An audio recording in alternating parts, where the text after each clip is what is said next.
దుష్ఫలితాలన్నింటినీ కూడా ఈ రోజులో నిలిపివేసి సకల సత్ఫలితాలను కూడా ప్రసాదింపజేయాలని మనస్ఫూర్తిగా అమ్మను మనసా వాసా కర్మ వేడుకొని ఈ రోజు అమ్మవారి యొక్క నోముల పండుగను వారికి ప్రసాదించడం జరుగుతూ ఉంది.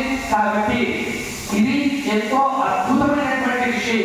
ఎందుకు అంటే ఈ పండుగ యొక్క విశిష్టత, పండుగను కొత్తగా ఏ విధంగా ఆరంభించాలి, ఈ పండుగను చేయడం వల్ల కలిగేటువంటి ఫలితం ఏంటి, ఈ పండుగను చేస్తూ చేస్తూ మధ్యలో ఆపడం వల్ల కలిగే నష్టాలు ఏమిటి, ఈ యొక్క ఆపినటువంటి పండుగను తిరిగి జీర్ణోద్ధరణ పునరుద్ధరణ అనేటువంటి వ్యవహారాలు ఏ విధంగా చేయాలి అన్నటువంటి దానికి సాక్షాత్తుగా పరమేశ్వరుడు దయామయుడైనటువంటి ఆ మహానుభావుడు అమ్మవారికి ఇద్దరూ కూడా చింతన కూర్చొని చర్చించినటువంటి మహా అద్భుతమైనటువంటి విషయము ఈ రోజు కథారూపంలో మీ అందరికీ కూడా తెలియజేస్తున్నాను. ఎవరైతే మనస వాస కర్మన ఈ కథను వింటారో, ఎవరైతే ఈ కథను ఆకారాంతరం వరకు మనసులో నిర్లిప్తంగా దాచుకొని ఉంటారో, గౌరమ్మ తల్లి మహాతల్లి వారికి సిరి సంపదనే కాదండి, సకల భోగ భాగ్యములను ఆయు ఆరోగ్యములను కూడా ప్రసాదించగలిగినటువంటి చల్లని తల్లి, చక్కటి తల్లి, సకల సౌభాగ్యప్రదాయిని అయినటువంటి మంగళకరి అయినటువంటి అమ్మవారి యొక్క కథను ప్రారంభం చేస్తున్నాము. పూర్వము వెండి కొండ మీద పార్వతీ పరమేశ్వరుడు ఇద్దరు కూడా అత్యద్భుతముగా కూర్చొని ఇద్దరు కూడా సంభాషణ చేస్తున్నటువంటి ఆ యొక్క తరుణమునందు మహాతల్లి అయినటువంటి అమ్మవారికి ఒక సంకల్పము మనసులో వస్తుంది. నాథ, ప్రాణనాథ, పరమేశ్వర, పూర్వము సకల లోకముల ఎందు కూడా అతల వితల సుతల రసాతల భూతల భువర్లోక మత్సలోక తపోలోక 7 సుతరాలు భూర మాట్లాడడంలో అదే విధంగా సకల యుగములందు కూడా నా యొక్క పండుగను, నా యొక్క వ్రతమును ఆచరించి సకల సౌభాగ్యములను, సకల సిరిసంపదలను కూడా పొందిరి కదా. అటువంటి యొక్క ప్రాంతమునందు, అటువంటి యొక్క స్థితిలో ఇప్పుడు కలియుగము ప్రారంభమైనది. ఒట్టి భాగంతో కలిలో ధర్మం నడుస్తూ ఉన్నది. కాబట్టి ప్రజలను ఉద్ధరించడానికి, వారిని సకల సంపదలతో నిరంతరాయము కూడా తొలగే విధంగా చేయడానికి నేను ఆచరించినటువంటి నా యొక్క వ్రత కల్పముల గురించి ఈ కలియుగంలో ప్రజలందరికీ కూడా తెలియజేసి వారిని భజన చేయండి నా యొక్క శ్రీ పరమేశ్వర నాథ అని అమ్మవారు పార్వతీ తల్లి పరమ ఆనందంగా పరమేశ్వరుడు అడిగినటువంటి ఆ యొక్క సందర్భంలో పరమేశ్వరుడు వెంటనే కూడా నారద మహర్షిని పిలిపిస్తాడు.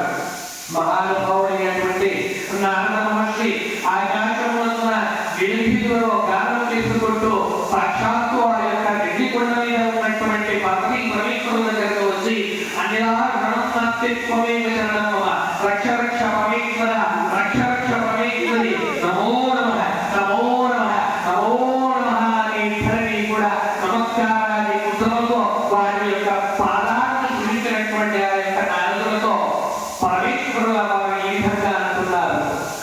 నారద మహర్షి, కలియుగమునందు అమ్మవారైనటువంటి పార్వతీదేవి యొక్క నోముల వ్రతముల గురించి నీవు అందరికీ కూడా సంక్షిప్తముగా తెలియజేసి ప్రతి ఒక్కరూ కూడా ఈ యొక్క పండుగను ఆచరించి శుచించాలనేటువంటి ఉద్దేశంతో అమ్మవారి యొక్క వ్రతమును ఈ నోటి ద్వారా ప్రజలందరికీ తెలియజేయాలి అని సంకల్పం చేసింది నారద.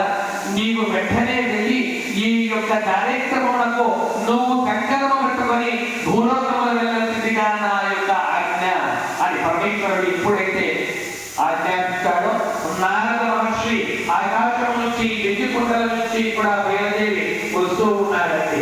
ఈ కథ ఎదురుగా ఉదిరి మహంకాళి పట్టణమునందు మహానుభావుడైనటువంటి వజ్రదంత మహారాజు ఆ యొక్క పట్టణమునందు అత్యద్భుతముగా రాజ్యపాలన చేస్తున్నాడు. ప్రజలను తన కన్న బిడ్డల వలె ఎటువంటి పరిస్థితుల్లో కూడా కష్టము, నష్టము, బాధ అనేటువంటివి లేకపోకుండా సుఖ శాంతులతో ఉండే విధముగా ప్రజలను తన కన్న బిడ్డల కంటే ఎక్కువగా చూసుకుంటూ ఆ యొక్క రాజ్యాన్ని సకల భోగ భాగ్యములతో నిండేటువంటి విధముగా పరిపాలన చేస్తూ ఉన్నాడండి మహానుభావుడు. ఎప్పుడైతే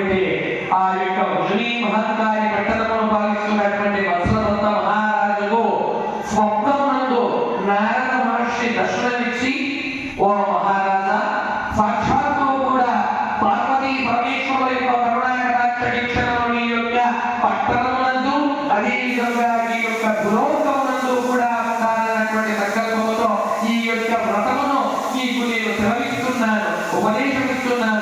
నీకు స్వీకరించి వెంటనే కార్తీక మాసము ప్రారంభ సోమవారమునందు ఈ యొక్క అద్భుతమైనటువంటి ఈ యొక్క వ్రతమును ఆచరించు అని మహానుభావుడు సెలవిచ్చి విషయములు తెలియజేసి ఏ విధముగా ఆచరించాలి, ఏ విధముగా చేయాలి, చేసినటువంటి తర్వాత ఫలితం అనేటువంటిది ఏ విధంగా కలుగుతుంది అన్నటువంటి విషయాలంతా కూడా తెలియజేసి మహానుభావుడు స్వప్న దర్శనం నుంచి అదృష్టమైపోతాడు.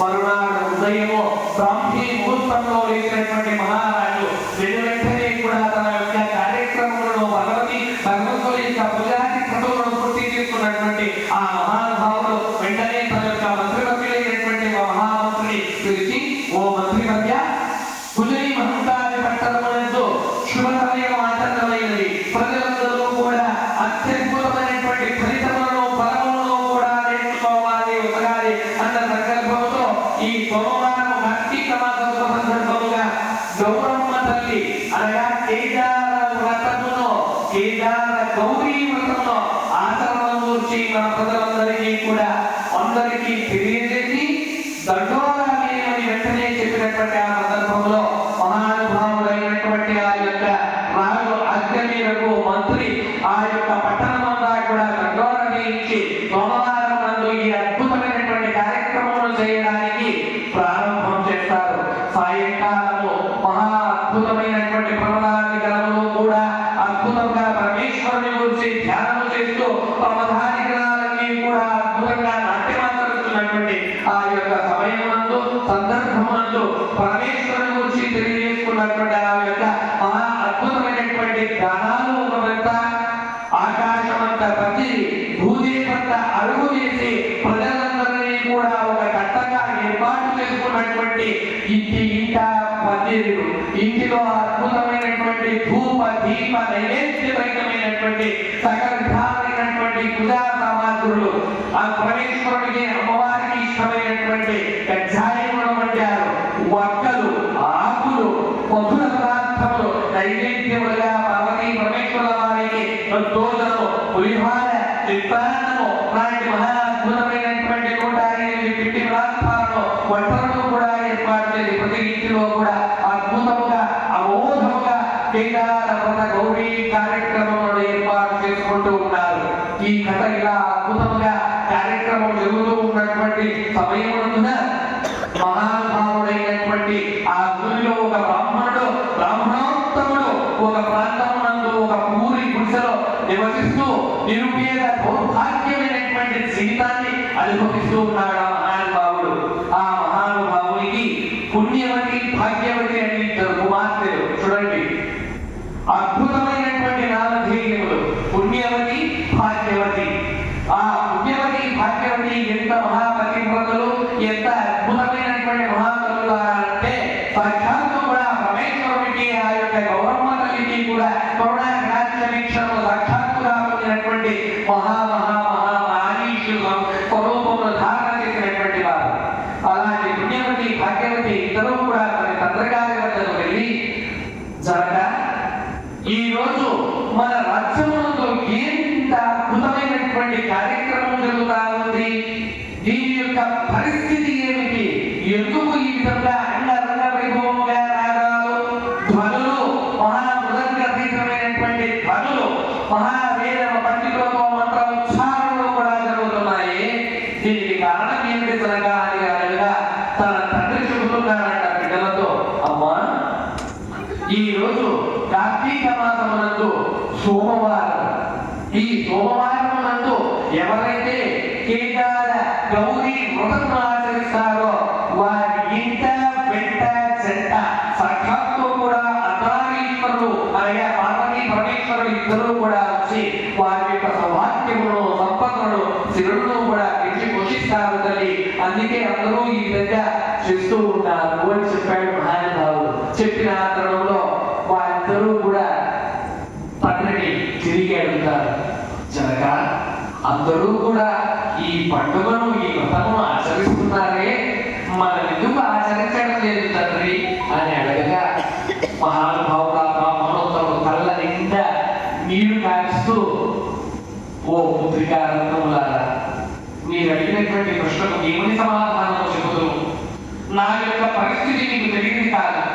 పూటకు కూడా భక్తి కుదరడం చాలా దౌర్భాగ్యం, చాలా కష్టం, చాలా ఇబ్బంది. అలాంటి తరుణంలో మనం ఈ అద్భుతమైనటువంటి ఈ అమ్మవారి యొక్క కేదార గౌరీ వ్రతంలో ఎక్కడ నుంచి సల్పాన్ని అని మహానుభావుడైనటువంటి బ్రాహ్మణోత్తముడు కళ్ళల్లో నీరు కారుస్తూ ఏడుస్తూ తన పత్రికారంలో చెప్పినటువంటి వెంటనే వారి యొక్క కళ్ళలో కూడా ఏడ్చుకుంటూ ఒక పక్కకు వెళ్ళి కూర్చున్నారండి.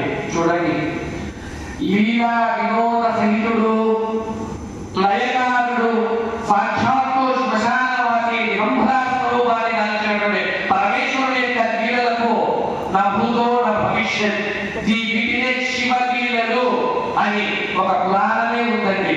ఆయన లీల చేయాలి అంటే చెప్తారు కదా, ఓడలను బండ్లను, బండ్లను ఓడలను చేయగలిగినటువంటి మహాసమర్థుడు పరమేశ్వరుడు.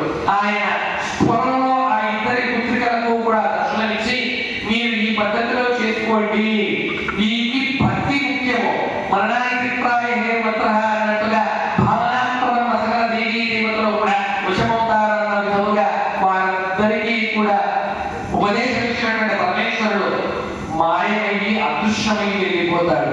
ఆ శుభ సందర్భంలో ఆ తరుణంలో సాయంకాలం వారిద్దరూ కూడా శ్రీమూర్తులు ఊరి బయట ఉన్నటువంటి మహా అద్భుతమైనటువంటి కొన్ని వందల సంవత్సరంలో వయసు కలిగినటువంటి అద్భుతమైనటువంటి వేదము దాల్చినటువంటి మర్రి చెట్టు దగ్గరికి వెళ్ళి అక్కడ కూర్చొని పరమేశ్వరుని పార్వతీ అమ్మవారిని నమస్కారం చేసుకొని పసుపు అనగా హరిద్రా స్వరూపంలో ఉన్నటువంటి ఆ మహాతల్లిని తయారు చేసి అక్కడ ఉంచి ప్రాణ ప్రతిష్ఠాని మంత్రము ద్వారా అమ్మవారి యొక్క శక్తిని ఆపాదన చేసి నమస్కారం చేసుకొని మర్రి ఆకులనే అక్కడ నైవేద్యముగా ఉంచి మర్రి ఫలములనే నైవేద్యముగా ఏర్పాటు చేసుకొని మర్రి ఊడలనే వారికి చేతులకు ఆ యొక్క హస్తములకు కంకణములుగా ధారణ చేసుకొని అద్భుతంగా పార్వతీ పరమేశ్వరుని గురించి మహామంత్ర సహితమైనటువంటి పార్వతీ పరమేశ్వరుల యొక్క మంత్రములతో కొనియాడినటువంటి ఆ యొక్క తరుణంలో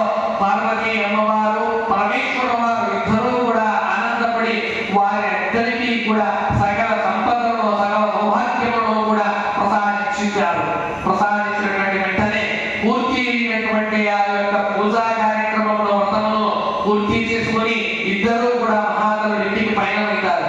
పైన వెళ్ళినటువంటి వెంటనే వారి ఇంటికి ఆ కోసంత దూరంలో వారి ఇల్లు దర్శనం ఇవ్వలేదండి. బంగారులో నవరత్న కష్టమైనటువంటి వజ్ర వైడూర్య గోమేదిక కృష్ణనాగ మరకత మాణిక్యములతో బంగారులో వారి ఇల్లు ధగ శోభాయమానంగా తెలుస్తూ ఉంది.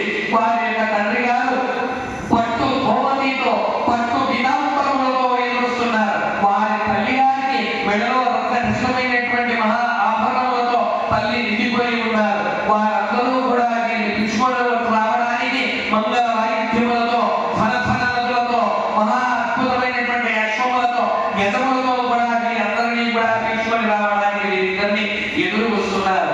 వీరిద్దరినీ కూడా విధంగా ఊరేగింపుగా తన గృహంలో వచ్చి చేరుకున్నటువంటి వెంటనే వారి యొక్క గృహంలో చూసి పుణ్యవతి భాగ్యవతి ఆశ్చర్యచకితులమైపోయారు.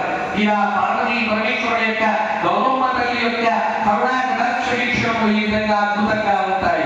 వెంటనే ఈ విధంగా జరిగినటువంటి సందర్భంలో ఆ యొక్క గృహంలో ఆ యొక్క పరిస్థితిని చూసినటువంటి ఆ మహానుభావుడు వజ్రదత్త మహారాజు మహామంత్రుని పిలిచి ఎవరు వారు, వారి పరిస్థితి ఏమి అని అడగగా జరిగిన వృత్తాంతం అంతా కూడా చెప్పినటువంటి మహామంత్రికు వెంటనే ఆ మహారాజు తన యొక్క రాజ పరివారంతో ఆ బ్రాహ్మణోత్తముల దగ్గరికి వెళ్ళి నమస్కారాది క్రతువులను నమస్కారాది ప్రాణములను కూడా కలిపిన మహారాజు, ఓ బ్రాహ్మణోత్తమ, నీ యొక్క పెద్ద కుమార్తె అయినటువంటి పుణ్యవతిని నాకు ఇచ్చి వివాహం చేయి.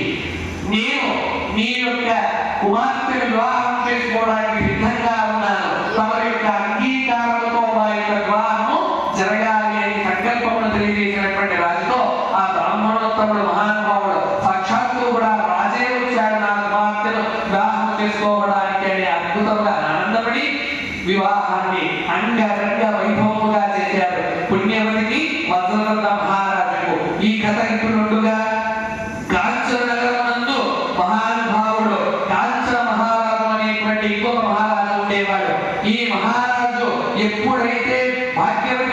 విషయం విన్నాడో పుణ్యవతిని వజ్రదంత మహారాజుకు ఇచ్చి వివాహం చేసిన తర్వాత కాంచన మహారాజుకు భాగ్యవతి అనగా రెండవ కుమార్తెనిచ్చి వివాహం జరుగుతుంది.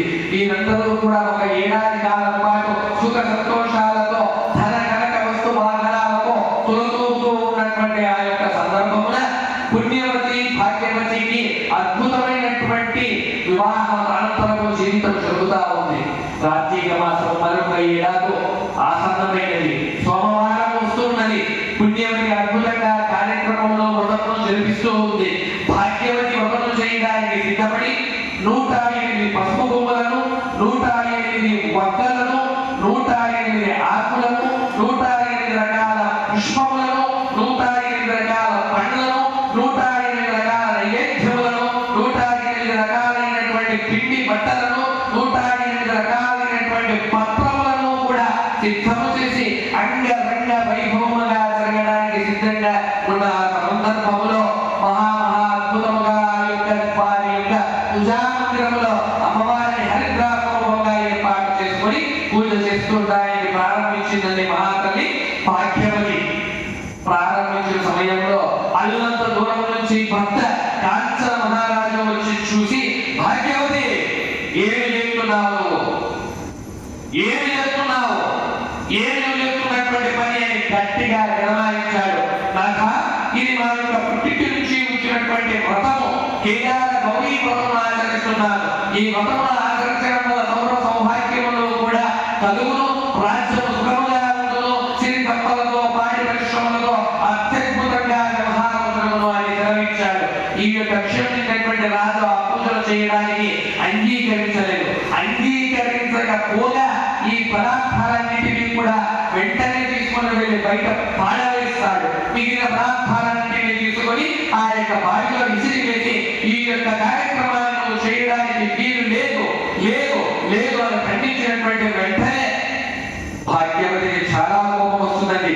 కోపం వచ్చి భాగ్యవతి వెంటనే కూడా భర్తను వదిలేసి మహానుభావుడైనటువంటి ఆ యొక్క అగస్త్యుడు అన్నటువంటి 4 యుగములను చూసినటువంటి మహర్షి, గొప్ప వ్యక్తి అయినటువంటి ఆ మహానుభావుని ఆశ్రమానికి వెళ్ళిపోతుంది అడవిలో.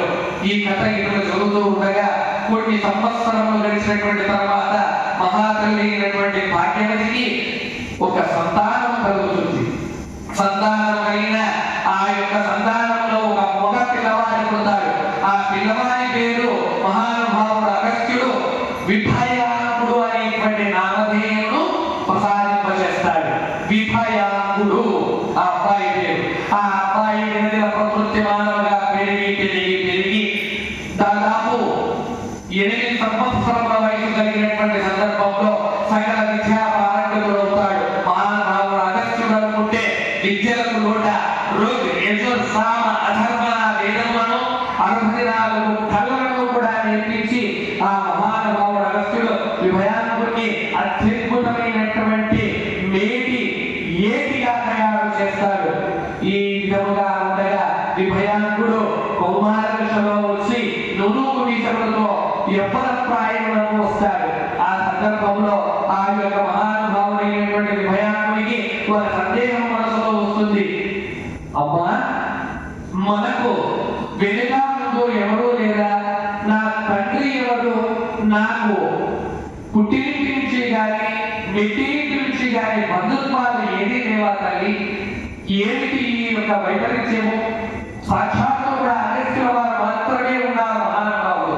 ఏమి తల్లి ఈ యొక్క వృత్తాంతమని అడుగుగా అప్పుడు మహాతల్లి భాగ్యవతి, నాయన విభయాంక, నీకు మహానుభావుడైనటువంటి వసుదంత మహారాజు నీ యొక్క పెదనాన్న, నీ యొక్క పెద్దమ్మ పుణ్యవతి అనేటువంటి మహాసాధ్వీమని మహాపతివ్రతనాయన వీరు హుదరీ మహంగారి పట్టణంలో మహారాజు మహారాణి అని చెప్పగా ఆనందంతో ఆ విభయాంకుడు కళ్ళ నుంచి అశ్రువును ఆనంద బాష్పములను జారవిడిచి, అమ్మ అటులైతే నేను మా పెదనాన్న దగ్గరికి వెళ్ళి వారిద్దరినీ కూడా దర్శనం చేసుకుని వారిని పడగెట్టుకుని వస్తాను తల్లి అని చెప్పి బయలుదేరుతాడండి మహానుభావుడు విభయాంకుడు.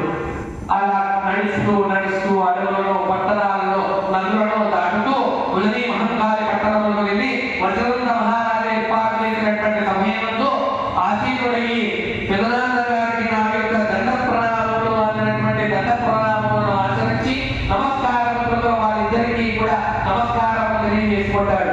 తెలియజేసుకున్నటువంటి వెంటనే వారి పెద్దప్ప పెదనాన్న ఇద్దరు కూడా ఆనందంతో ఆ బిడ్డను పిలుచుకొని వారి యొక్క ప్రక్కన అసీనుడిగా కూర్చొని పెట్టుకుంటారు. కూర్చున్నటువంటి వెంటనే ఆ అబ్బాయికి ఏమేమి సపర్యలు కావాలో అన్ని విధమైనటువంటి సర్వ కార్యక్రమాలు కూడా చేస్తారు. చేసినటువంటి వెంటనే కూడా ఆ బిడ్డ ఏ విధంగా ఎలా ఏమి చేయాలి అన్నటువంటి వాటికి అన్నిటికీ కూడా చేస్తూ చేస్తూ చేస్తూ ఈ విధంగా అబ్బాయి కొన్ని నెలల పాటు అలాగే కొన్ని మాపాలు గడుస్తాయి. అక్కడే కూర్చొని పెట్టుకుంటాడు. వారికి కావలసినటువంటి రంగ వైభవముగా సేవలన్నింటినీ చేస్తారు. భయాకుడికి కొద్ది నెలల తర్వాత ఇంకా బయలుదేరేటువంటి సమయం ఆసన్నమైనది.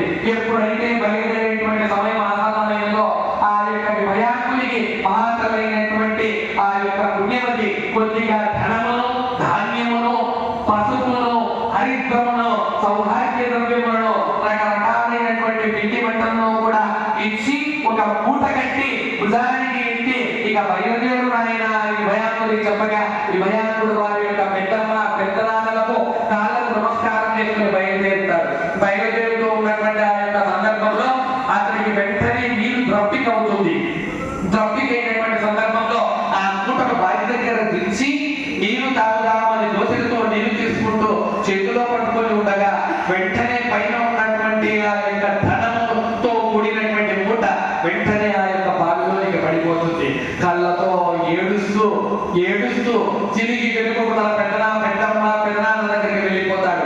జరిగిన వృత్తాంతమంతా కూడా తన పెద్దమ్మను చెప్పగా పోతే పోనీలైనా అని మరొక నవరత్నాలను మరొక పసిడిని మరొక వెండిని మరింత ధనమును ధాన్యమును మూటగట్టి రెండవసారి ఇచ్చి పంపించగా వెళుతూ అడవిలో ఉండగా ఆకాశ మార్గంలో వెళుతున్నటువంటి గరుత్మంతుడు వచ్చి ఆ అబ్బాయిని తల మీద కొట్టి తన దగ్గర ఉన్నటువంటి ధన సంబంధమైనటువంటి మూటను తీసుకొని వెళ్ళిపోతాడు. గరుత్మంతుడు తిరిగి ఏడుస్తూ మళ్ళీ తిరిగి వాళ్ళ పెద్దనాన్న దగ్గరకు వచ్చి జరిగిన వృత్తాంతమును చెప్పగా మూడవసారి ముచ్చటగా కూడా తిరిగి మరి ఇంత ధనమును ఇంత ధాన్యమును మూటగట్టి తిరిగి పంపిస్తారు. పంపించినటువంటి వెంటనే ఆ మహానుభావుడు వెళుతూ ఉంటే అటుగా వెళుతున్నటువంటి దారి దోపిడీ చేసేటువంటి దొంగలు వచ్చి ఆ అమ్మాయి దగ్గర ఉన్నటువంటి ఆ యొక్క ధనములను తీసుకొని వెళ్ళిపోతారు.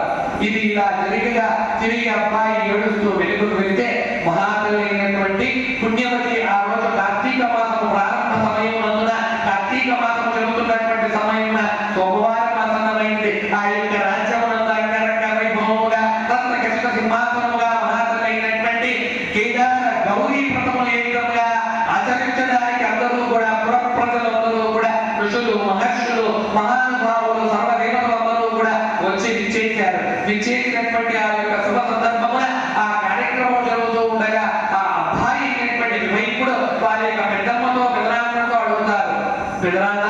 పెద్దమ్మ ఈ యొక్క కార్యక్రమం ఏమిటి, ఈ యొక్క పండుగ ఏమిటి, ఎందుకు చేస్తున్నారు ఏమి అని అంటే వాళ్ళ పెద్దమ్మ అంటుందండి, నాయనా వివేక మీ యొక్క తల్లిదండ్రులు ఈ యొక్క వ్రతమును చేయడం లేదా? దీన్నే కేదార గౌరీ వ్రతము అని అంటారు. ఈ వ్రతమును మీరు ఆచరించడం లేదా అనగా నాకు పుట్టి బుద్ధి ఎరిగినప్పటి నుంచి కూడా ఇలాంటి పండుగ ఇలాంటి వ్రతములు మీకు ఏది ఆచరించలేదు పెద్దమ్మ అని చెప్పగా వెంటనే ఓహో జరిగినటువంటి కష్టాలకు నష్టాలకు ఇబ్బందులకు మిగిలినటువంటి వాటికన్నిటికీ కూడా కారణము ఈ యొక్క మహాతలైనటువంటి కేదార గౌరీ వ్రతమును ఆచరించకపోవడమే కారణము అని తెలుసుకొని వెంటనే ఆ బిడ్డను పీఠమునందు కూర్చోబెట్టుకొని ఈ యొక్క గోపు పూసలతో దారము తయారు చేసి ఆ బిడ్డ యొక్క చేతికి కంకరముగా కట్టి తిరిగి ఆ పెద్దమ్మ దగ్గర నుంచి ఆ యొక్క వ్రతమును స్వీకరించి అర్ఘ్యములను సమర్పించి పార్వతీ పరమేశ్వరుడికి వందనమును సమర్పించి 105 రకాలైనటువంటి సకల ప్రార్థనలతో పరమేశ్వరుడికి పార్వతికి గౌరీ అమ్మవారికి కూడా కృతమును పూజాది తత్వోపచార పూజ షోడశోపచార పూజ మంత్రోపచార ఇంద్రోపచార తత్వోపచార తీర్థోపచార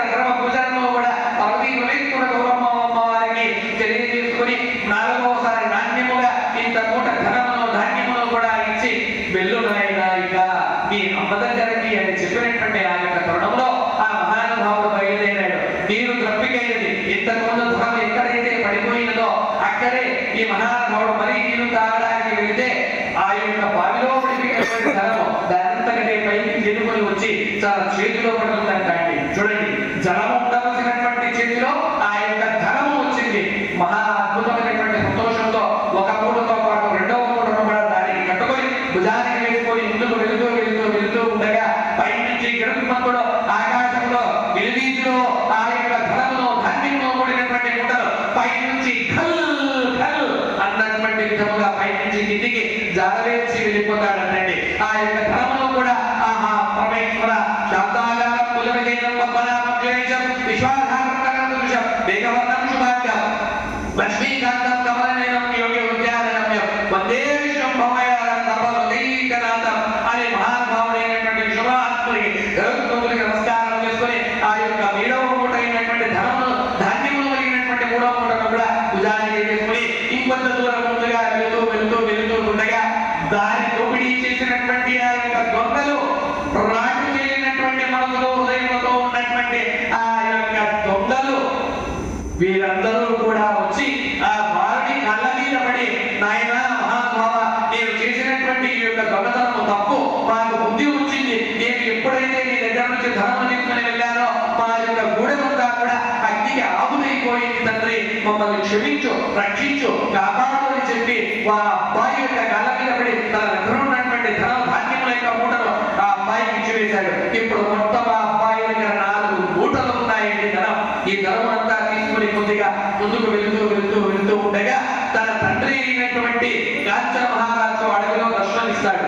దర్శనమిచ్చి ఆ అబ్బాయికి తండ్రి తెలియదు, తండ్రి ఎవరో బిడ్డకు తెలియదు. ఎందుకు రాలంటే అగస్త్యుడి యొక్క ఆశ్రమంలో జన్మించాడు ఈ విభయాకుడు. కాబట్టి ఎవరికి ఎవరు అనేటువంటిది గుర్తు లేనటువంటి సమయంలో ఆ యొక్క తండ్రి అయినటువంటి కాంచన మహారాజు నాయన బుద్ధ మనోహరమైనటువంటి రూపముతో నూనూగు మీసములతో ఎవరితో ఉన్నావే, ఎవరు నాయన నీవు అనగా నా యొక్క నామధేయము విభయాకుడు, నేను సాక్షాత్తు కూడా మహానుభావుడైనటువంటి అగస్త్య మహర్షి యొక్క శిష్యుడను, నా యొక్క తల్లి పేరు భాగ్యవతి అని ఎప్పుడైతే చెప్పాడో కనుల వెంట చల చల చల చల చల చల అని చెప్పి నీరు దాచుకుంటూ నాయనా నీవు నా కుమారుడవు, నేను నీ యొక్క జనకుడను, నీ తండ్రిని మహాతల్లి భాగ్యవతి నా యొక్క భార్య, మీ అమ్మ నా భార్య నాయన, ఎక్కడుంది ఆ సాధ్వీమని,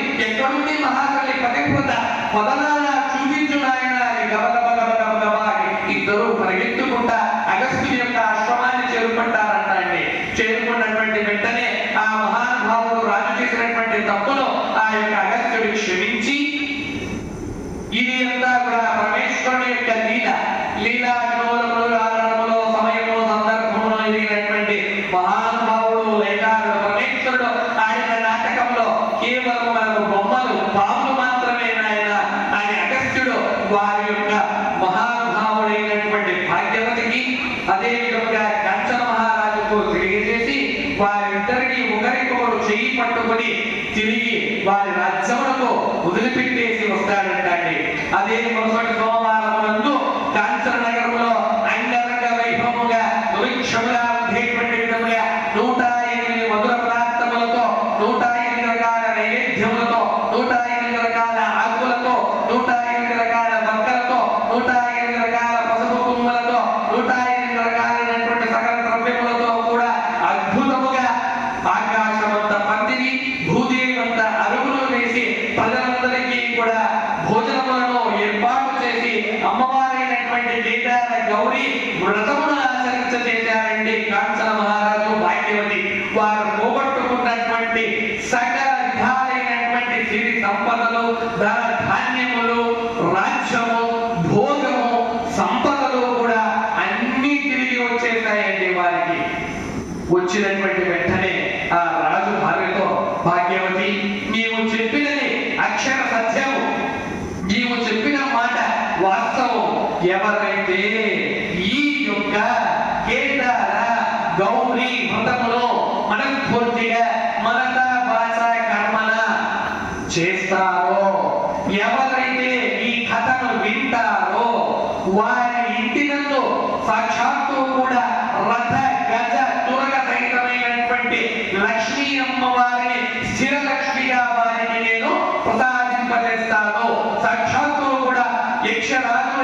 అయినటువంటి యక్ష కులాధిపతి అయినటువంటి ఆ యొక్క మహానుభావుడు కుబేరుని యొక్క కరుణ కటాక్ష వీక్షణములు ఆ యుద్ధముల మీద ఎల్లప్పుడూ ఉంటాయి అని చెప్పి తథాస్తు తథాస్తు తథాస్తు అని ఆశీర్వదించినటువంటి పరమేశ్వరుడు ఈ యొక్క కథను విన్న మీ అందరికీ ఈ రోజు ఈ కార్యక్రమంలో చేసుకుంటున్నటువంటి వారందరికీ కూడా ఆ మహాతల్లి పరమేశ్వరుడు గాయత్రి మాత, ప్రత్యంగిరా మాత, వారాహి మాత, సకల దశమహా విద్యా దేవి దేవతలు, గౌరమ్మ తల్లి అందరూ కూడా సకల భోగ వాక్యములను కూడా ప్రసాదింపజేయాలని మనస్ఫూర్తిగా కోరుతూ ఈ యొక్క పండుగను ప్రతి ఒక్కరూ కూడా పెద్ద చిన్న అని లేకుండా అందరూ ఆచరించవచ్చు.